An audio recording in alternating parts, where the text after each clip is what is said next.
Fermentação. Bem, a fermentação é um processo que acontece na ausência do oxigênio. E o que acontece nessa ausência desse oxigênio? O que é diferente da respiração celular. Porque a respiração celular, ou a respiração aeróbica, a molécula de glicose vai se quebrar na presença do oxigênio. Já na fermentação, esta quebra da molécula de glicose, ela se dá na ausência do oxigênio. Então, ocorre o que nós chamamos de fermentação. É óbvio que as enzimas vão participar desse processo. Porém, na respiração celular, nós vimos que a molécula de glicose se quebrava em duas moléculas de ácidos pirúvicos, ou os piruvatos. E cada molécula de ácido pirúvico adentrava lá na matriz mitocondrial, né, sob a forma de acetilcoenzima A. E o que nós vamos observar aqui na fermentação é que esta molécula de glicose, ela se degrada, mas ela não se degrada totalmente. Então, formam resíduos de alto teor energético. Então, nós podemos observar que quando essa molécula de glicose ela se quebra em ácidos pirúvicos, esse ácido pirúvico ele vai liberar mais moléculas de gás carbônico, porém ele vai formar ou moléculas de álcool ou moléculas de ácido lático ou ácido acético. Então, temos alguns tipos de fermentação para tratar. A fermentação alcoólica é que vai produzir, finalmente, o álcool etílico. Quem é que faz esse processo de fermentação?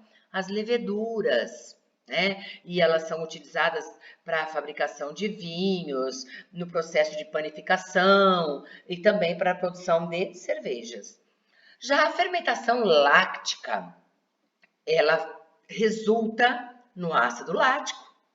Quem é que faz esse tipo de fermentação? As bactérias são muito utilizadas na fabricação de iogurtes.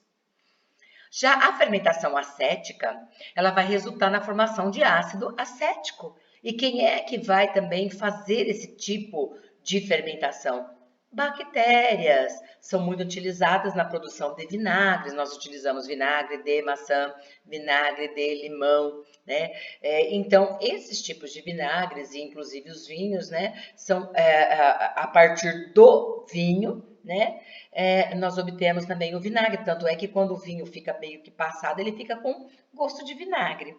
E temos a fermentação butírica, que como resultado final, temos a formação do ácido butírico, também realizado por bactérias, que por isso que a gente percebe que às vezes a manteiga ela fica envelhecida, ela fica com gosto de ranço, né? É alteração provocada pelas bactérias.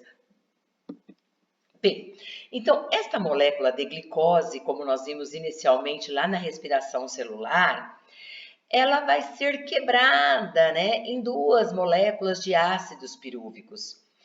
E por ação de enzimas desidrogenases, ela libera hidrogênios que são aceptados, capturados, transportados pelos NADs. Porém, nessa redução de glicose a duas moléculas de ácido pirúvicos, nós temos um saldo de 2 ATPs.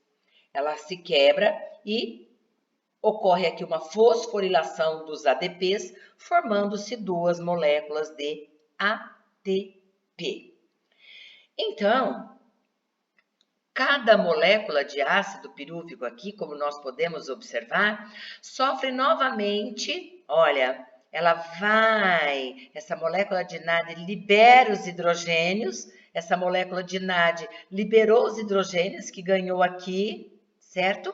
E aí vão formar duas novas moléculas de ácido láctico, tá? Então, porque cada molécula de ácido pirúvico, ele é formado por 3 carbonos, 4 hidrogênios e 3 oxigênios, né? E aí nós podemos observar que aqui houve a formação de 2 moléculas de ácido láctico e nós temos aqui, olha, o hidrogênio que foi liberado aqui está presente nesse ácido láctico.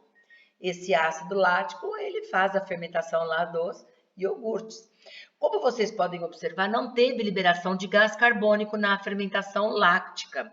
E esse tipo de fermentação acontece também nos nossos músculos quando ele está ocorrendo a quebra da molécula de glicose, mas não tem o oxigênio, então ao invés desse ácido pirúvico liberar lá o CO2, formar um aldeído, e o aldeído ser ativado pela coenzima A e se transformar em o acetilcoenzima A, que entra na mitocôndria e reage com o ácido oxalacético, a gente percebe que aqui o ácido pirúvico, ele ganhou um hidrogênio e se transformou em ácido láctico.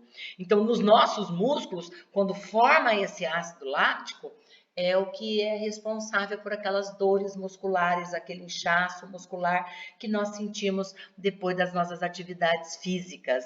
Né? Vai para a academia um dia, no outro dia fica tudo dolorido. Formação de ácido láctico.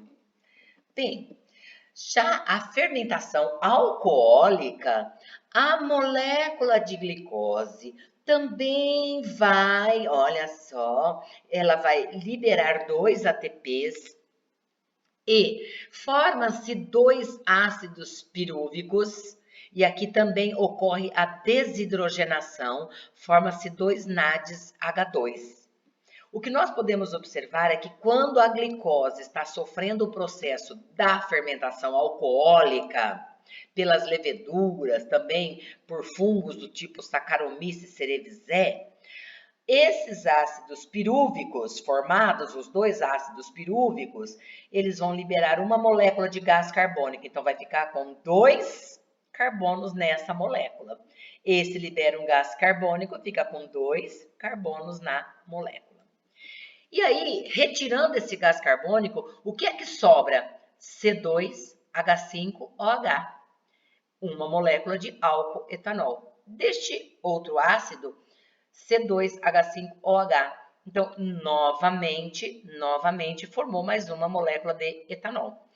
O que nós podemos observar, então, é que na fermentação alcoólica, há a liberação de 2 ATPs, quando a molécula se quebra em ácidos pirúvicos, e há a formação também de 2 moléculas de gás carbônicos e 2 moléculas de álcool, que corresponde ao etanol. Então, nós temos aqui o que resultou nesta fermentação alcoólica, né?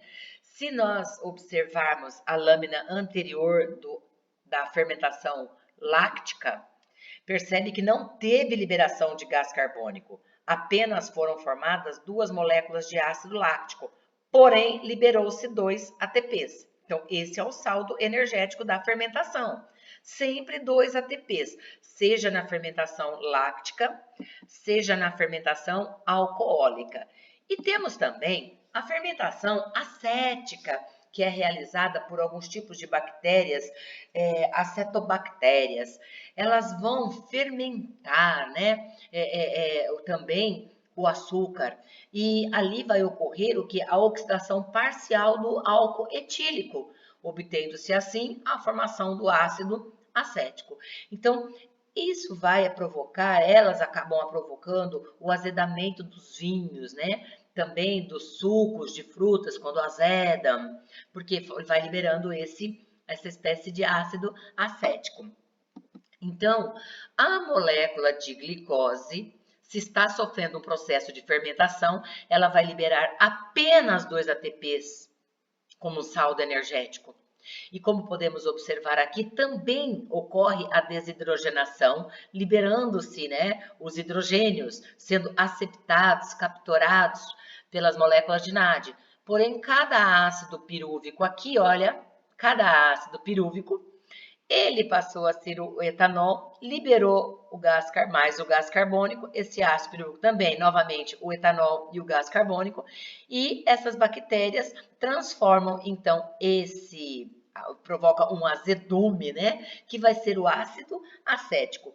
Como nós podemos observar aqui, olha, as acetobactérias fazem fermentação acética, onde ocorre a oxidação parcial do álcool etílico. Então, aqui nós podemos observar que o ácido pirúvico, ele passou a ser o álcool, o etanol, né? Liberou molécula de etanol, 2, e liberou também o gás carbônico. Mas esse álcool, ele foi oxidado e passou a ser o ácido acético. Então, como nós podemos observar, nós temos 3 tipos de fermentações, né, citadas aqui já nessa lâmina. A molécula de glicose, ela sofre a glicólise, vai até ácido pirúvico. Ela só liberou agora 2 ATPs. Portanto, vai ocorrer a formação através da fermentação na ausência do oxigênio, esse ácido pirúvico, ou ele se transforma em etanol, ou ácido acético, ou ácido láctico. Lembrando que nas nossas células, nos animais, só ocorre a fermentação láctica. E não se esqueça que tanto a fermentação alcoólica quanto a fermentação acética há a liberação de gás carbônico, mas que na fermentação láctica não tem liberação de gás carbônico. E para finalizar, não é? Esta molécula de glicose sofre a glicólise, ocorre a quebra em 2 moléculas de piruvatos. Enquanto ocorre essa quebra, há uma liberação de apenas 2 ATPs, ela consome todos os demais ATPs, só resulta na liberação de 2 ATPs, e como produto final, se foi uma fermentação alcoólica, os resíduos serão 2 moléculas de etanol, 2 moléculas de álcool. E 2 ATPs. Se for uma fermentação láctica, vai liberar 2 ATPs, percebe? Não tem liberação de gás carbônico e 2 moléculas de ácido láctico. Então, nós temos a fermentação alcoólica, a acética e a láctica. Todos esses tipos de fermentação vão resultar em apenas 2 ATPs. Portanto, a respiração celular oferece mais vantagens do que o processo de fermentação, porque numa respiração celular podemos obter 38 ATPs a partir de um mol de glicose, e na fermentação, a partir de uma molécula de glicose, apenas 2 ATPs.